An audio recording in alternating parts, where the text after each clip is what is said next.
Khoi mai ba ni ngasi di sanam ga tilhau ga alu kan balai. Koi gi mungi kitchen na tiam yam lâu đấy. Kan balai do mafam da hajar ke ma ba. Adam hong ma man je. Nam hong ge lâu rồi. Nam lâu ai ji. Mai ba alu sik kg de tranga ni ko.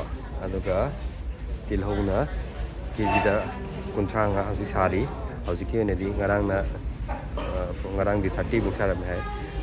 Aduga songi sanam dina 130 songi sanam na 160 lai de morok su lai morok se ko gi kg de 180 man sai ko sing na lupa kuntram nga ko sing samna kan lai se lupa kuntram nga ne dam ko gi locally do oi bani na pik tak na tor ga koi mahau yam lai sing do oi de ni mem se ko tilhau ma ke sang ni ko ma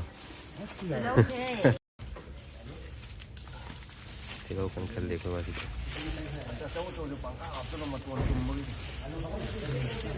Oi je ko sanam su hai yo le ko. Ram hai do ga hai ta ke to ke je manga yo ni ya da. Lo ko se bi su oi. Mo lo le.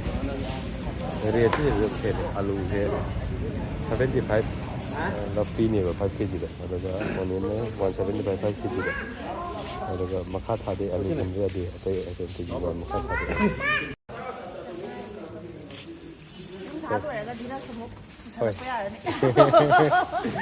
Ai de. Yum kai de de. Ai si quan chen chi na es de le. Mo sa ba klap le do. Adu de. Oh. Lan sai la. Lai no video ne.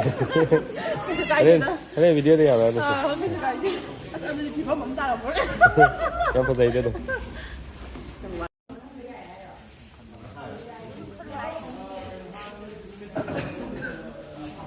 Hanoi je luar je nak betul ni. Yang nama mana? Video nama apa? Ada tu. Yang mana saya nak? Ha. Ya ya. Thank you. Mayam sih kisah koi bazar deh lo ga khab ne fine ko lab no ina wholesale khab ne mayam sih je mayam so tum khan balai se kaman je kanum mayam tangi hongi have to di comment de tum hajan bi ma pham su taksar ke mayam da ko ado asa wo khan me na phat ko ha lupa amat ni ya ama upa kontrak ka ke 160 ni no 130 lai de 160 Asal di kalau ya, paham agak di kalau. Break kalau sebelumnya ni kok. Monok sulai di tu.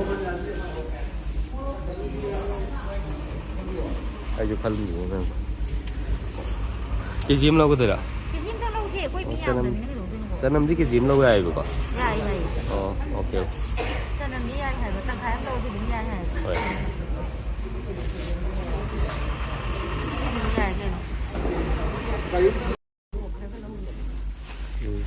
Morok ni kecil dia kau je.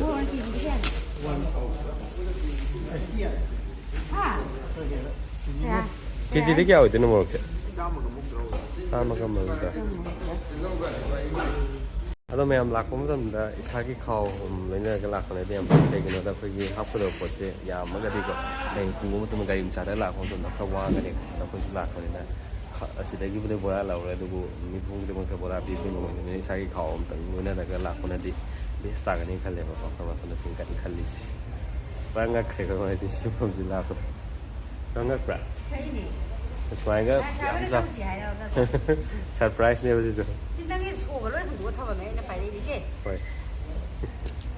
juga macam apa sih location tu hajar ke lah sana segi se kau Pitambara school lagi tu Pitambara school hai na Kwakeithel Heinoukhongnembi da Pitambara school hai nam lai bini adugi lampak to silai da ko Pitambara school sona ka sanga lai de tamang am lai ngani mang si sala ka lesson ngam sat pa ya bagi lambi da sige koi RM school gi koi school ben mam khama ngani ko school ben mam khama ni to ko se boloi chopom haw ne boloi chopom ke opposite da mana yam saw no ko da no lai mani ko me ado sige mafam sida ne aduga aroi boin na ma offer jam tang hai jar ke ne ko tilhau se 175 kg manga lo ga da ba kontranga sa re sige ne ti Alu no ba 75 kg tu patranga sai aduga semaina dum macha gi chanam gi 130 people 160 people ko aduga pung mai de close hoigini have sai मैं से फिर मैं manung da se मैं khanari ko ꯃꯌꯥꯝꯁꯨ ꯂꯥꯛꯄꯤꯔꯒ ꯃꯐꯝꯁꯤꯗ ꯑꯩꯈꯣꯏ ꯀꯥꯟꯅꯕꯁꯤ ꯂꯧꯕꯤꯌꯨ ꯍꯥꯏꯅ ꯑꯩ ꯚꯤꯗꯤꯑꯣꯁꯤ ꯁꯦꯝꯖꯔꯛꯄꯅꯤ ꯃꯌꯥꯝꯀꯣ ꯃꯁꯤꯗ ꯁꯣꯏꯈꯤꯕ ꯂꯥꯟꯈꯤꯕ ꯌꯥꯎꯗ꯭ꯔꯁꯨ ꯃꯌꯥꯝꯅ ꯉꯥꯛꯄꯤꯒꯅꯤ